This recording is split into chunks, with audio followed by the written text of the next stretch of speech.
welcome to Mo's World, the Baseball Podcast. We're excited to bring you our latest episode.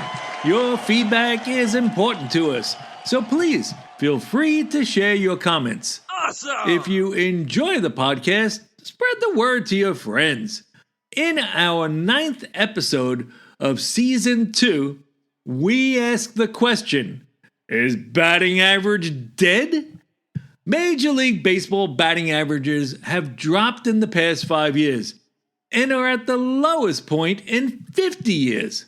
Why is that? Is it batting strategy? Has it changed? Is a focus more on fly balls over grounders? What about infield shifts? They've been used, but shifting among outfielders have been maybe more impactful. And the limit on infielders, has it done anything? Pitching. Pitchers are relying more on hard-breaking pitches, such as cutters, sliders. And now everybody is also throwing that stupid pitch, the sweeper, which to me looks like a poor-ass horizontal, vertical moving curveball, really, but whatever. So, what about the contact quality?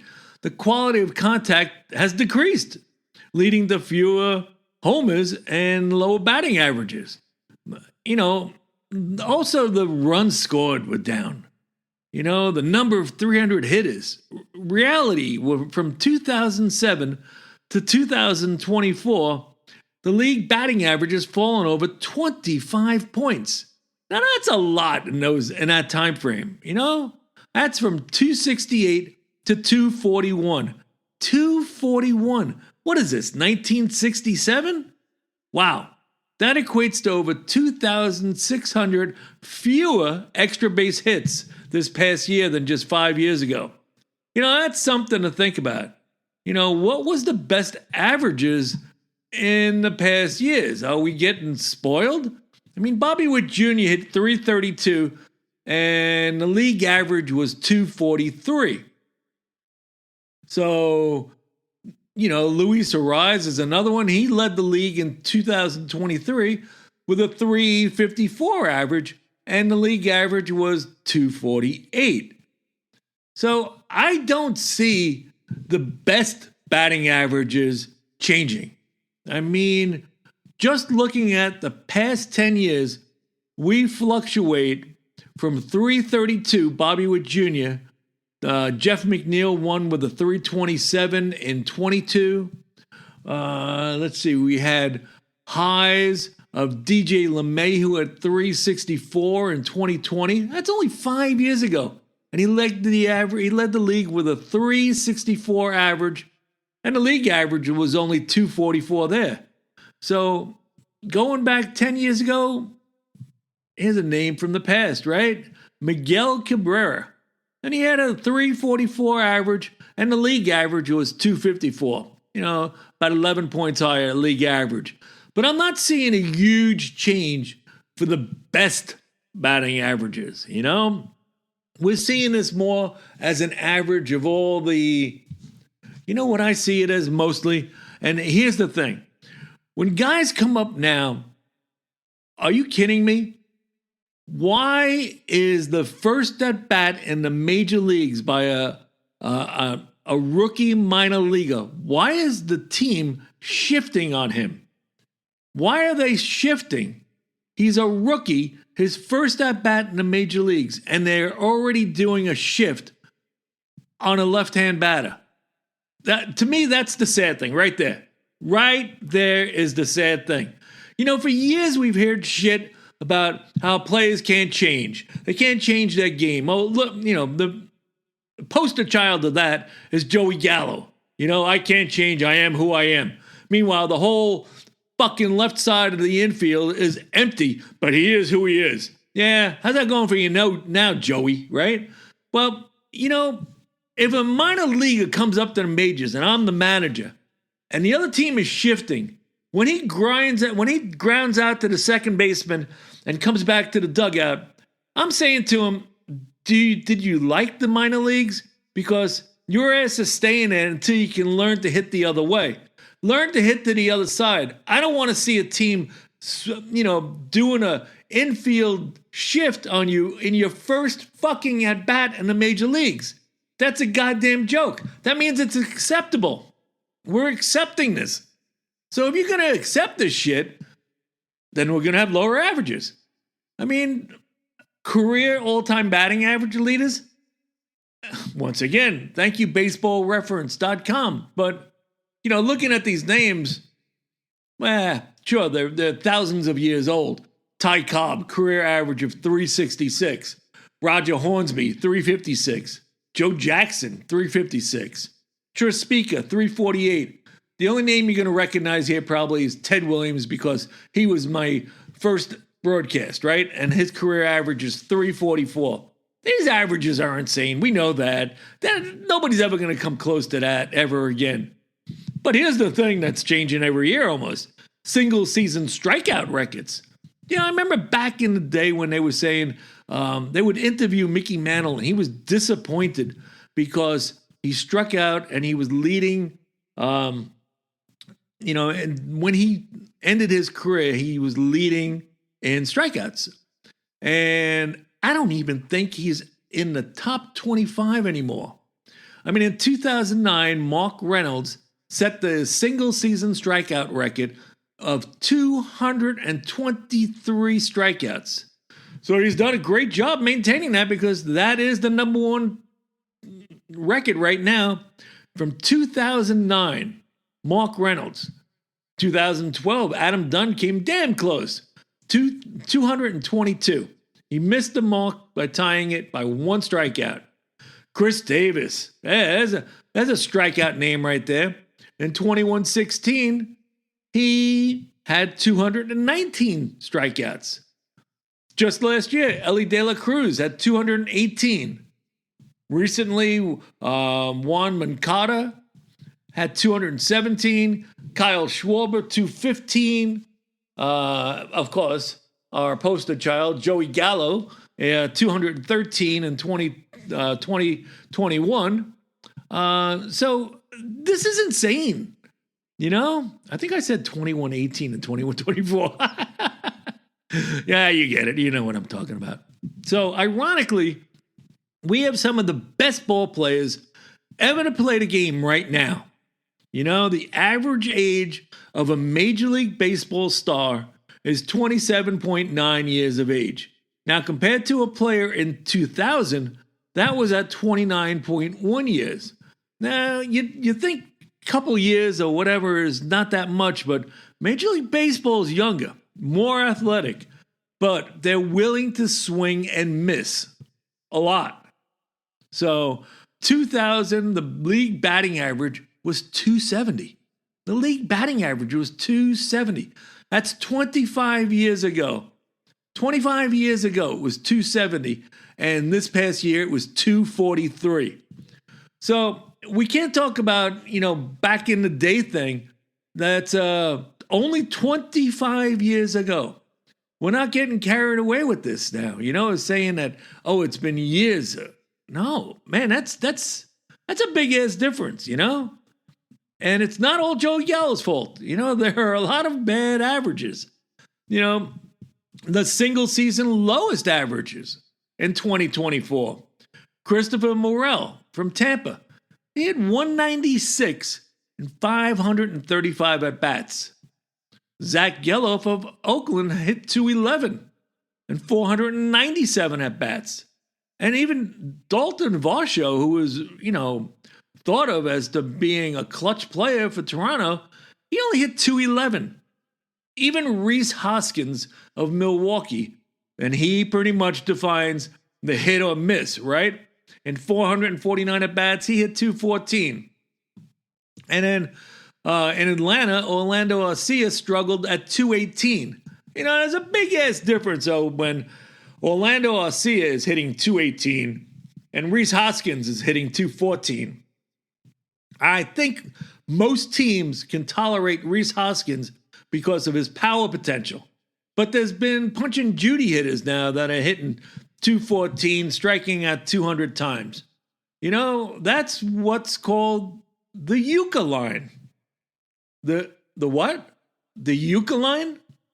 Yeah, pretty ugly numbers, right? 211, 196, 214. That reminds me of a new pursuit to change a related topic.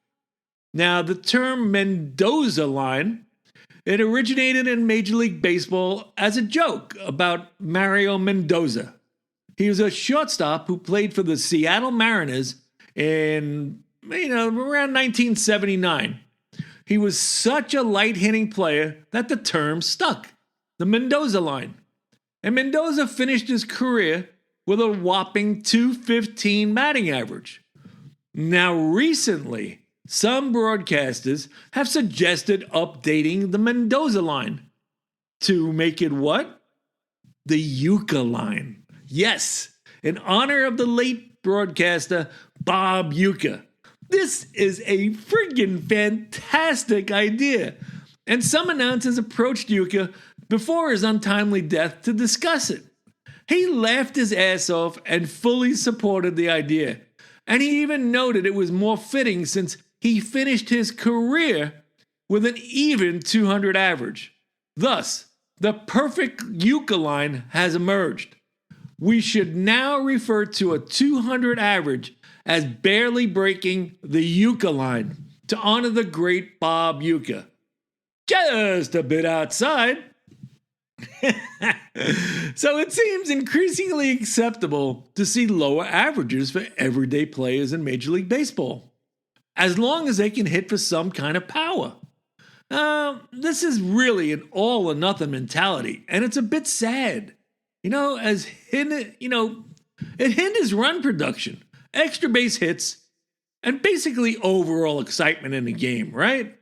Now, this is what Major League Baseball had in mind when they altered the rules for shifting to create more hits. It's still a thing of the past, though. See a base hit up the middle because they still got the shortstop or the second baseman playing right on top of that friggin' bag. And so it's rare that you get a base hit up the middle, right? Now, players can be likened to addicts for this example. You can offer your support and help, but if you don't want to change, nothing's going to happen.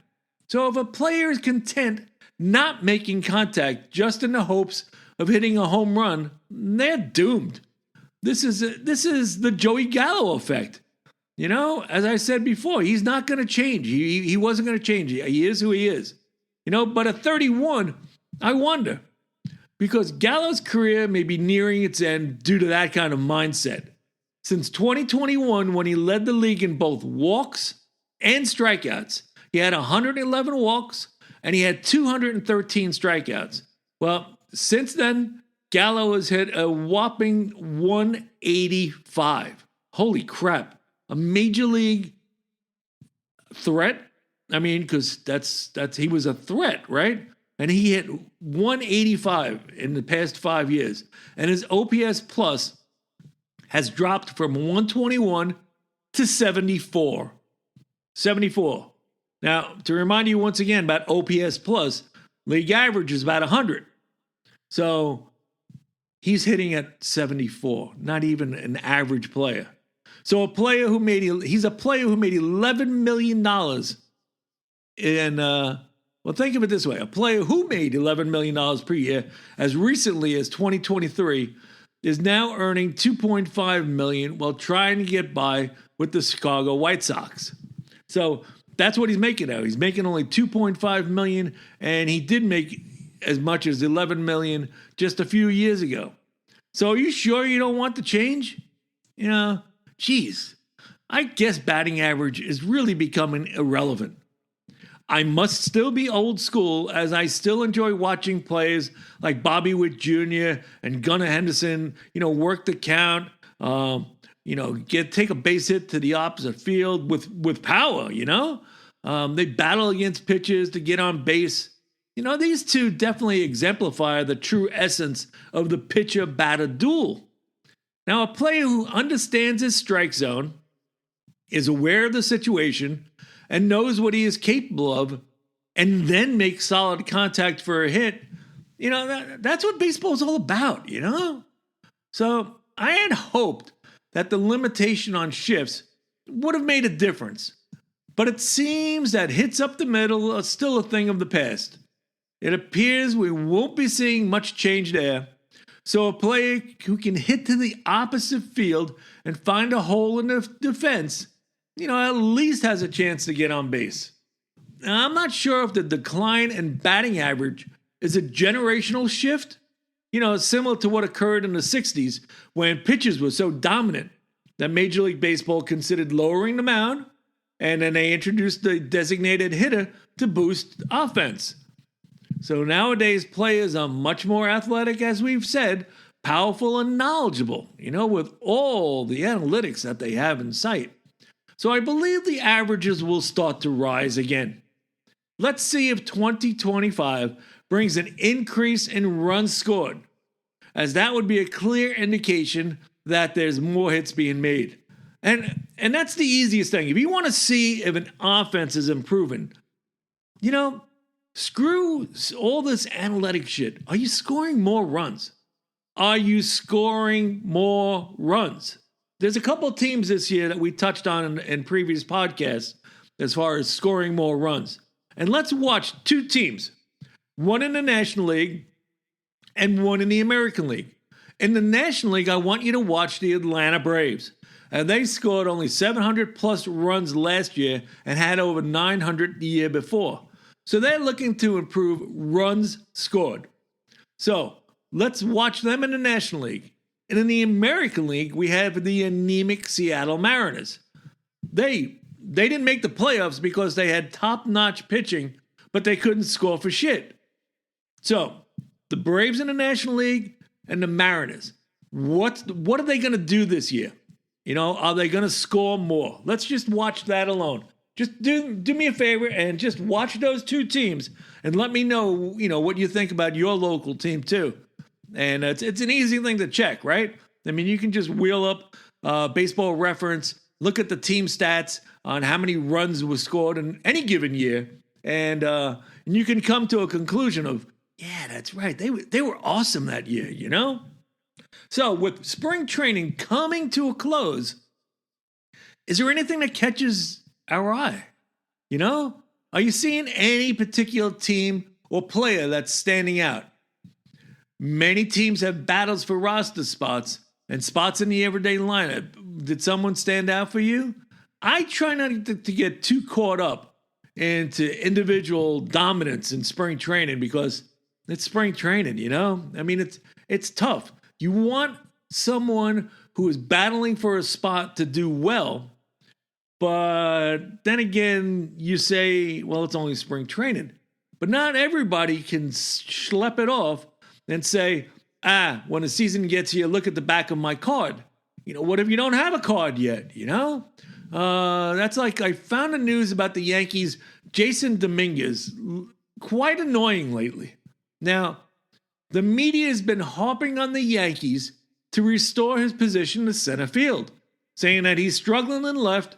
He was a center fielder, put Cody Bellinger in left and moved Dominguez back to center field, since he wasn't looking too good in left. Now, there are a few good-time journalists out there. And unfortunately, I use that literally. A few. There's only a few. When I first heard all the excuses on why the Yankees needed to move him to center, all I could think of was, what the fuck? What are you kidding? How about this?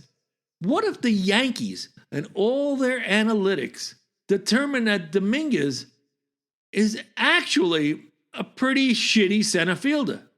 What if the Yankees made a predetermination that Dominguez was going to make this team? He better hit, because his metrics in the outfield don't shout all-star. Yep. The fact is, Dominguez looked like shit in left, and he will look like shit in center as well. The Yankees see him as a replacement for Giancarlo Stanton at DH if he hits enough and stays a little more healthy than Stanton. Now, ironically, Stanton is out now with an injury. Didn't even make it to friggin' April. But I think that's what the Yankees think of Dominguez. They think of him not as an outfielder. He's a replacement for Stanton when Stanton's contract is finally up. Now, this left field is a way to get him on the roster. I mean, seriously, have you seen him play out there? He doesn't even look like someone who's played baseball his whole life. And I don't want to hear all the shit as far as, he attacks the ball on wrong paths. He gets spun around. He loses sight of path of the ball. He does have a decent arm, and he's just not a good fielder. Now, being 19 is not much of an excuse to me. He's played baseball in the outfield his entire life. He is what he is at this point, a below-average outfielder. So he better hit. It's as simple as that. All spring, we heard about players who could possibly be moved, and not much happened on that front. It's spring, so every team has a chance. I mean, seriously. And speaking of that, my underdog team to be a ball buster this year is the Oakland A's. Watch the A's. Wouldn't it be great? Wouldn't Major League Baseball be so pissed off if the A's squeaked into the playoffs somehow, playing in a minor league park? We all got to root for that. I mean, come on, seriously, right? Many teams have questions, even the teams that last played in the World Series. You thought I meant the Yankees? No, I was actually talking about the Dodgers. I still see Shohei Ohtani's pitching career coming to an end. And I don't mean in a few years. Seriously, after the offensive year he had last year, don't you think the Dodgers are putting it in his ear? If his arm is not feeling top-notch, it's okay. Take your time. They prefer him to hit, and to hit only. Now, it's easier to protect their insane investment in him, and it's the start of the season soon. So let's see if he really does ever move into the starting rotation. Injuries? Like we said, it's getting crazy with pitchers. Seriously, what the hell is going on with pitchers? They cannot seem to last 5 innings, throwing a maximum of 100+ pitches, and they're still dropping like flies. Why would any team sign a starting pitcher to a long-term contract? The Yankees went from favorite to win the Eastern Division in the American League to recent projections of third place behind the Orioles and the Red Sox, all from losing Garrett Cole to Tommy John surgery. Now, I wonder about that one. Cole will be 36 with 2 years remaining on his contract when he should be back from injury. Will he? This is his second Tommy John surgery, and it's been iffy for some returning from a second surgery. I guess we'll see. One thing seems to be done, though. The Yankees were trying to win a World Series with current star players on board. They even believed that Soto was going to be retained, but now Cole and Judge look like the chances of winning a World Series as teammates is drastically reduced. That's 25, 26, 27. Cole comes back. I don't see the Yankees returning to the series, let alone winning it.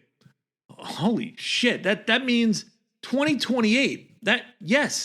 In 2028, that we'll be saying it's 19 years since the Yankees last won a World Series. Have times have changed.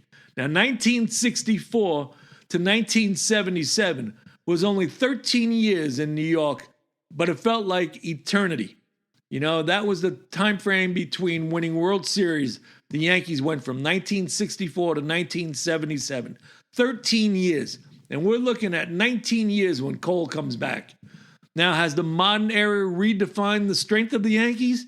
Hell yeah. I believe the modern game has caught up. Yankees are done as a team, dynasty, and a threat.